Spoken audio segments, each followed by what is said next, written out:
In the late 70s and early 80s, Social Distortion, or Social D as they're known to their fans, would expand their presence throughout Orange County as part of California's underground punk scene. As the band grew in popularity, they'd also expand their sound, mixing blues, country, rockabilly, and punk, and they'd achieve mainstream success during the early 90s. Their frontman Mike Ness remains the only sole member and has carried the band for over 4 decades. Today, because you guys have requested it, let's take a look at the history of the band Social Distortion. Social Distortion's frontman Mike Ness was born in Lynn, Massachusetts, and in 1963, at just 1 year old, he and his family moved to Orange County in California, making Fullerton their home. Some of his earliest influences would be the Rolling Stones and CCR before he discovered punk. Ness's upbringing, though, was less than idyllic. It was during the late 70s that his parents actually divorced when he was 15 or 16, and while he was living with his father and stepmother, his behavior worsened to the point where they'd kick him out, and he'd often resort to crashing at friends' houses. But Ness, still only in his mid-teens at the time, would find comfort in gangsters like John Dillinger and Bonnie and Clyde, and of course punk rock, in addition to Chicago blues and rockabilly, and he aspired to be like his heroes. He'd recall his early years telling the alternative press, "I was watching The Clash. They had tour buses and roadies, they dressed up cool. I wanted to be like them and Johnny Thunders. The Ramones, they took pride in showmanship. These are people I wanted to be like." Ness would start doing drugs and he would start drinking when he was just 11, and it would follow him into his early adulthood. He'd tell the Daily Adam newspaper, "My houses were mostly shooting galleries, just a bunch of dope fiends shooting up." By 1978, Ness would attend Troy High School, and there was a burgeoning punk scene nearby. He'd check it out from time to time. He'd tell the Pittsburgh City paper what that experience was like, saying, "It was a great, very exciting period of time. I was a junior in high school going to Hollywood and seeing all kinds of bands at underground clubs, coming back to school the next day and telling people about it." It was pretty exclusive, and Ness was frequently the target of bullies and construction workers who would beat him up for the way he dressed. Taking cues from his influences, Ness soon formed a punk band of his own called Social Distortion and recruited Casey Royer on drums, while Ness would play guitar and sing. Royer was several years older than Ness, and as mentioned in the book American Hardcore, A Tribal History, Royer would recall the idea for the band's name, saying, "Mike was like 15 trying to play guitar, but he couldn't. Social Distortion was named after my distortion pedal, which I gave to him to play with back then, cause he was no good." Ness during this time would become the first occupants of the legendary apartment complex dubbed the Black Hole. That apartment would be forever immortalized in the adolescent song Kids of the Black Hole. It was here that Ness and his friends, mostly punk kids, found an escape from abusive families and schools. But the apartment had some less than ideal moments, like when Ness flew into one of his frequent rages and sliced his index finger with a knife. They also held legendary parties here until Ness was finally evicted in the spring of 1980. Social Distortion's early lineups would change quite frequently. The band at one point were fronted by Cal State University basketball player Tom Corvin and featured Mark Garrett on bass. It was towards the end of 1978 Ness sought to integrate his childhood friend and fellow classmate Dennis Donnell into the band, who he actually met in the 5th grade. The problem was Donnell lacked any kind of musical experience as he couldn't play guitar, but that didn't bother Ness, as he emphasized friendship over musicianship early on in the band's days. Donnell would tell the LA Times, "We started hanging out together and he started taking me to punk rock gigs in Hollywood. We were just acquaintances, but we got real close. We were the only 2 punk rockers in the whole school. We had friends who would wear leather jackets and go with us, but because of their parents or peer pressure, they wouldn't get punk haircuts. We took beatings so kids can dress the way they dress today." Despite Ness's good intentions, the band soon lost the rhythm section, which was made up of bassist Rick Agnew and drummer Casey Royer, who didn't want their progress to be stalled by Donnell's inability to play the guitar. By 1980, Agnew and Royer formed their own band, The Adolescents, who would also become an influential part of the Orange County scene.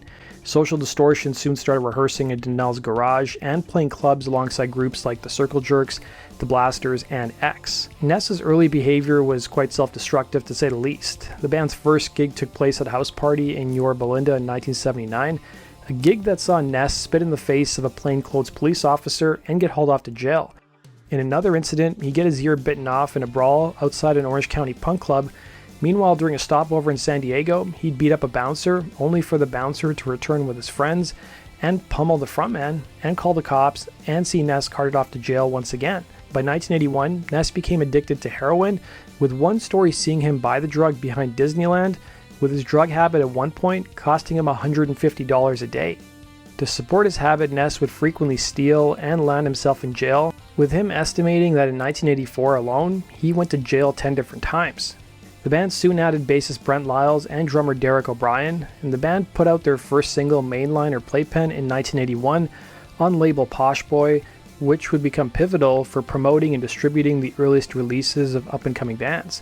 It would be K-Rock FM DJ Rodney Bingenheimer who would give the band an additional boost when their single for radio 1945 was featured on his compilation album titled Rodney on the Rock.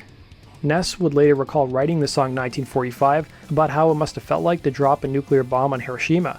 It was by the summer of 1982 Social Distortion would embark on their first tour of the US and Canada alongside fellow punkers Youth Brigade, and the footage of the tour would become the basis for the 1984 punk documentary Another State of Mind, which actually got some attention on MTV and was shown at art houses and on cable. On Christmas Eve of 1982, the band recorded their debut album Mommy's Little Monster at the Seminole studio in Fullerton called the Casbah. Mommy's Little Monster would be released independently in 1983 on the band's own label 13th Floor. Mommy's Little Monster would be a more traditional punk rock record compared to their subsequent releases. Despite Social Distortion being part of the punk scene, they wouldn't dive into heavily political topics, with Ness recalling to the Telegram. "We've always been an apolitical band, but that was always due more to my lack of education. I stayed in school until the 12th grade, but gave up on school in the 6th grade. I learned more about politics on the street and later by reading books." Mommy's Little Monster, plus being featured in that punk rock documentary, would raise the band's profile in punk circles.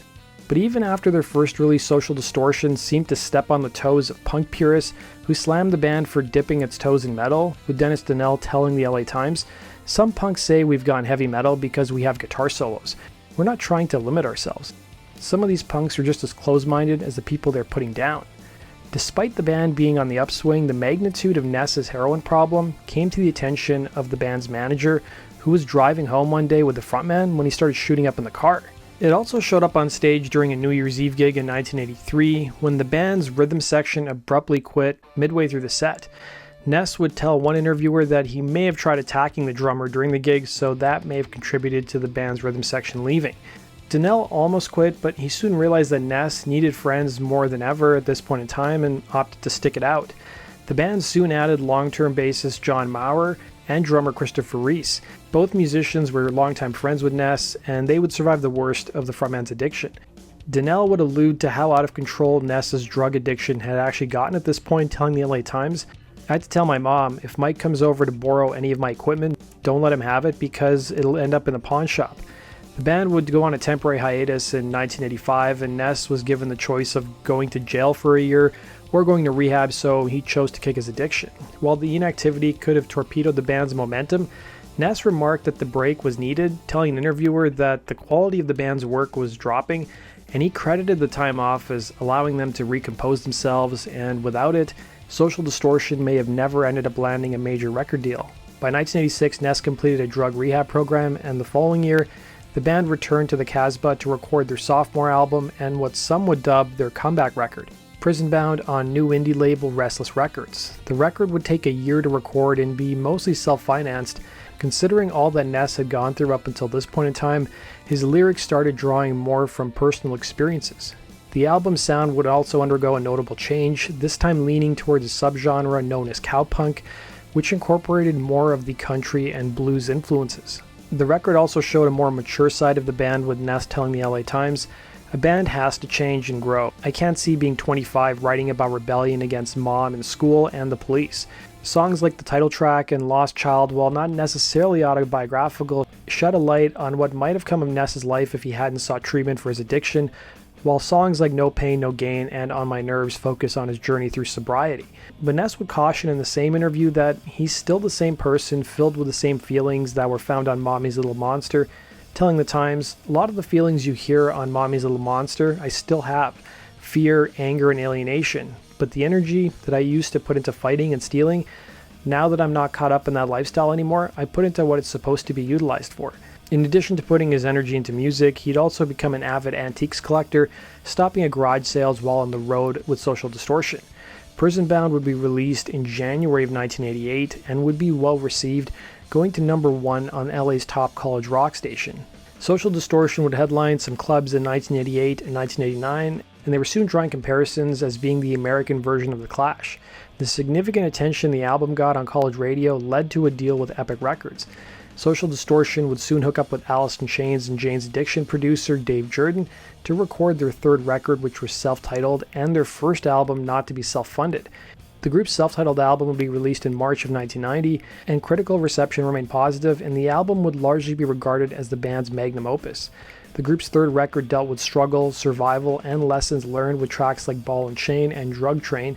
The first single, Ball and Chain, would peak within the top 20 on the Modern Rock Tracks chart, and the band soon got featured on MTV. The last 5 years would change Ness's outlook on the band, as he would tell a publication, "When I got clean, my whole attitude on the band changed. The first 5 years, it was a vehicle to party, although we did do something right because we drew a strong underground following. It wasn't until the last 5 years we got serious, and it became a career." While the topic of drugs comes up in a lot of interviews with Ness, especially after he got sober, he was adamant that he was never being preachy about drugs and didn't agree with the Just Say No campaign of the late 80s. Instead, his songs told the realisms and consequences of going down that road, telling the Honolulu Star-Bulletin, "My songs don't say don't do drugs or you're gonna die. My songs say, if you want to play, you'd better be willing to pay." Following a half a year's worth of touring and headlining clubs, as well as touring alongside Screaming Trees, who actually were just newly signed to a major record label, they'd also nab an opening spot for Neil Young playing arenas. The band's third record did well commercially, as it was their first record to enter the Billboard 200 chart, peaking at number 128. Each of the album's 3 singles would place highly on the Modern Rock Tracks chart, with its second single, Let It Be Me, peaking as high as number 11.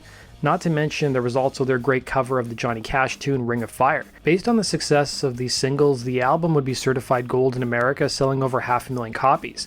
But Social Distortion also received some backlash for becoming more commercial and signing with Epic Records. Ness, for his part, would tell the Pittsburgh Press about the band being labeled sellouts, saying, "They don't even have a clue. We took beatings so they could dress the way they dress today." The group's fourth record, 1992, Somewhere Between Heaven and Hell, would have David Jordan back on board. It would follow in the similar footsteps of the band's past 2 records, but the lyrical themes were a little different this time around. Ness would tell the Greenville News, "On the last 2 records, there was a lot of autobiographical stuff about the streets and hard times. This is essentially the same, but it's more focused around the hard times of the heart. Those can be just as devastating." With the rise of Nirvana and other alternative rock bands in the early 90s, a lot of the press attention that Social Distortion got for their 4th record really focused on how alternative rock and grunge could propel this to be the group's biggest album of their career. Perhaps my favorite cynical quote about Social Distortion came from the Santa Fe New Mexican, who painted a picture of greedy record label executives sitting in a room one day thinking how they could combine Nirvana, who was popular at the time, with Garth Brooks, and they would claim that the product of the two would be Social Distortion. Like its predecessor, the album went gold thanks to the strength of 3 singles, including Bad Luck, which nearly topped the Modern Rock Tracks chart, peaking at number 2, and it became a buzz clip on MTV. The song would be written about people who think they have a string of bad luck for life, and it's personally one of my favorite songs from the group. Eventually, the album received considerably higher placement on the Billboard 200 chart, peaking at number 76, even going number 1 on the Heatseekers chart. The tour for the album would last until October of '93, and it was at that point drummer Christopher Reese left the group and was eventually replaced by Randy Carr. The next year, Social Distortion took another hiatus. Ness, meanwhile, worked on new songs while also securing the rights to the band's early recordings, since they didn't actually own them. Once Ness was successful, the band released a compilation called Mainliner Wreckage from the Past in 1995. Social Distortion would return with their 5th album in 1996, titled White Light, White Heat, White Trash. And up until this point, the band played several high-profile gigs, including the Warped Tour in the US and the Reading Festival in the UK. With this exposure and the fact that punk rock experienced a revival by the mid-90s in the mainstream, Ness was convinced that the album would sell considerably more than its predecessor, but in a strange twist, it didn't. Even with consistent weekly sales, reception to the album was mixed, and it didn't even go gold. But it still would produce a hit with their first single, I Was Wrong, which was popular on both radio and MTV, and I even remember it being featured on the video game Rock Band 2. Ness would recall the rise of punk rock in the mid-90s, cynically saying, "Punk was far more dangerous back then," referring to the 70s and 80s. In Orange County in 1979, if you walked down the street in a leather jacket and spiked hair, you'd make a decision to have a confrontation that day. It's the way people's attitudes have changed towards Harley Davidsons. You used to have to be a rebel to own one, now you just need an American Express card. By 1997, Social Distortion would leave their label Epic Records for Time Bomb Recordings. Their output on the label would resume with the album Live at the Roxy in 1998, and the following year the band went on their third hiatus, with Donnell making a big selling Real Estate, while Ness released his debut solo album Cheating at Solitaire. He'd also do a country covers album. Then in 2000, the band were set to start working on material for their sixth album, and they even set a release date for autumn of that year, but tragedy would strike in February of 2000 when Donnell collapsed from a brain aneurysm and passed away. Social Distortion would return in 2004 with Sex, Love, and Rock and Roll, which peaked at number 31 on the Billboard 200 chart. Ness would reflect on the album's significance, telling the publication Exclaim, "I've lost several friends in the last 5 years. The record is about reevaluating and reprioritizing things. I'm kind of in the middle right now. I'm either taking life more seriously or not as seriously. You've got to try and make things count and make things matter. I should have been dead a long time ago, so for me, every day above ground is a good day." Between 2005 and 2007, the band continued to tour sporadically, and in 2007 they'd release a greatest hits compilation. While a large part of it featured re-recordings of their popular songs with the new lineup, its closer would be a brand new track called Far Behind. Ness would discuss its inclusion on the album, in particular telling the publication Sign on San Diego, "I was saving it for the next studio album, but we want people to know that we're not going anywhere, and ending a greatest hits record with a current song is a good idea." The band's most recent release came in 2011 with Hard Times and Nursery Rhymes, and since then the band has been touring and has been working up on their long-awaited follow-up album, which is expected to come out sometime next year. That does it for today's video, guys. Thanks for watching. Be sure to hit the like button and subscribe. And if you guys have suggestions for future topics to see me cover, use the link in the description box below. We'll see you again in Rock and Roll True Stories.